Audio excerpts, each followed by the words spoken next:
Welcome. The Palestinian youth is the roots of this land. Their ambitions are watered by will and determination, regardless all the challenges they face in their daily life.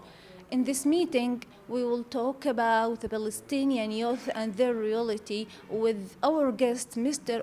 Mc Ternan, the head and co-founder of Forward Thinking organization, and he is also an experienced mediator in the situations of conflict in the Middle East and Africa. In Gaza, pretty awful, but we won't say it on. And I think it'll come across magnificently on the television. There'll be a big rush in Gaza. Being Yeah. $50. Yes, if you. Yeah. Or you can come and take whatever. I think the whole of Gazan life is affected by the occupation. And that's the reality that these institutions have to work through. So it impacts on their economic outlook, it impacts on their social outlook, their political outlook. And I think it's been a real struggle for the organizations that we have been working with, how to find a positive way forward given the reality of occupation. I would find it extremely difficult if I was a young person in Gaza, because I would have aspirations, but looking at the realities I have to encounter, it is very, very difficult to see how they will realize half of those aspirations. So I think there is a natural frustration that is detracting from their ability to focus on how to achieve success in the different areas, be it economic, be it in their social or artistic life. We forget too that there are many young artists, writers and that in Gaza that are also frustrated without opportunity. So I think the big challenge is how do you provide opportunity to enable them to meet their genuine aspirations, to achieve what they can. Well, what really impressed me is sometimes the ingenuity of the work here, and particularly how they've used the social internet to develop businesses. And one example is translation. You know, that some of them have been able to establish viable businesses through offering translation service on the internet. So they've learned to cross the barriers imposed by occupation and the political situation. But that's an interim solution. You know, it's not good enough. You may be inspired by them able to do that, but what we have to do is change the conditions. And I'm afraid that depends on the powers outside, the international community being much more committed. What we have 500,000 young people in Gaza now that are utterly frustrated. They're probably the best educated group in the whole of the region, and yet have none of the opportunities that are needed if they're going to fulfill their human potential. For the future, I would hope the immediate future, this year, I would love to see some political move that changes the day-to-day life here in Gaza.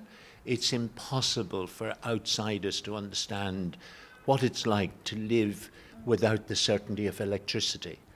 You know, that it's the impact that has on every aspect of your life, from internet, from heating, from cooking, all of those things. And I think we really also find it extremely hard to understand what it is to be restricted in your movement. You know, self-determination is the most basic human right. And 2 million in Gaza do not have the self-determination that tomorrow I go to India, the next day I go to Europe. It's not in their choice. Now, that, I would think, has to change, because if we're living in a rule-based society, that right should be the right that is most respected. I think all activists, the hardest thing to do is keep your spirit up, because if you don't see change coming from your activity, it's very easy either to become cynical or to become depressed or debilitated.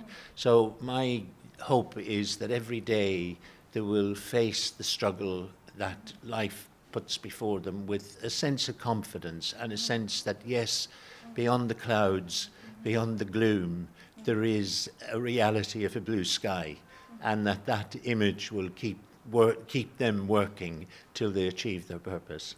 Mr. Oliver, thank you very much indeed. And we are so happy to know about your strategy for the Palestinian youth in the Gaza Strip. The last question we need to conclude with you. How you see the Palestinian youth in this year according to the strategy of forward-thinking organization?